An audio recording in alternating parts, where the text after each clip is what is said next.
엄청 크다.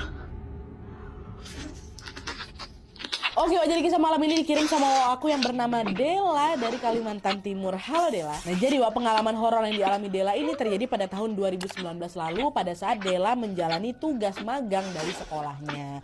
Jadi ceritanya pada saat kejadian ini Dela masih duduk di kelas 2 SMK.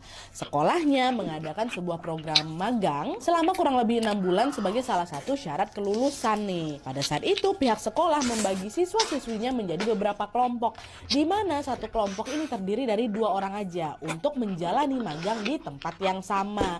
Nah, pada saat itu Dela dipasangkanlah ini dengan salah satu temannya yang bernama Rosa, perempuan juga. Dan saat itu mereka berdua ini ditugaskan untuk menjalani magang di sebuah studio foto yang terletak di salah satu kota di Kalimantan Timur. By the way, kota tempat magang mereka ini beda lokasi dengan sekolah asal dan juga daerah asalnya si Dela. Setelah mengetahui bahwa mereka ini berdua satu kelompok, Dela pun segera langsung mengajak Rosa untuk pergi ke kota tersebut.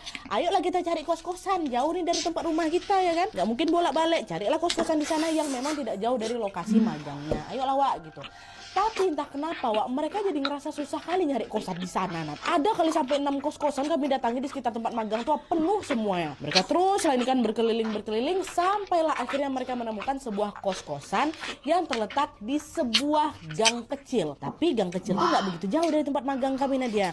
Masuklah kami dalam gang itu kan. Nah, pada saat melihat kos-kosan itu Dela bertanya, Ros, kayaknya kosan ini boleh lah lokasinya agak terpencil memang, tapi banyak orang jual-jual makanan di luar tadi kita tengok. Yalah yuk kita tanyain aja, siapa tahu masih ada kamar kosong nih, kata si Rosa. Nah pada saat itu juga mereka pun langsung menemui ibu pemilik kos yang kita sebut aja namanya Bu Jum. Dan kebetulan rumah Bu Jum atau si pemilik kos ini berada di samping bangunan kos-kosannya si Wawa.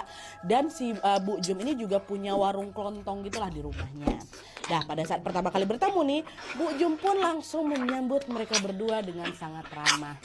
Tapi di balik keramahannya itu, entah kenapa Bu Jum nih screening kami beda kali. Dia ngeliatin kami dari ujung kepala sampai ujung kaki. Itu ramah sih ramah, tapi ditengok kayak gitu kan agak nggak nyaman gitu. Dia memberikan tatapan menyelidik gitu loh, ngapa ibu nih? Ya kan beberapa orang ada yang nggak nyaman kan gitu kan. Sama lah kayak Dela sama Rosa. Biasa aja dong kayak gitu. Tapi meskipun curiga, Dela pun menepis pikiran buruknya dan menganggap bahwa hal itu terjadi karena ya ibu ini kan baru pertama kali nengok kami gitu kan. Entah mungkin kami terlalu cantik atau gimana gitu. Nah, Dela pun langsung memfokuskan dirinya untuk bertanya seputar kamar kos yang akan ibu ini sewakan. Pada saat itu Bu Jum bilang kalau di kos-kosan saya ini cuman ada satu kamar yang kosong, Mbak. Itu loh di kamar nomor 3 lantai atas, kata Bu Jum. Dengar itu senanglah mereka. Tapi gegara cuman ada satu kamar kosong, otomatis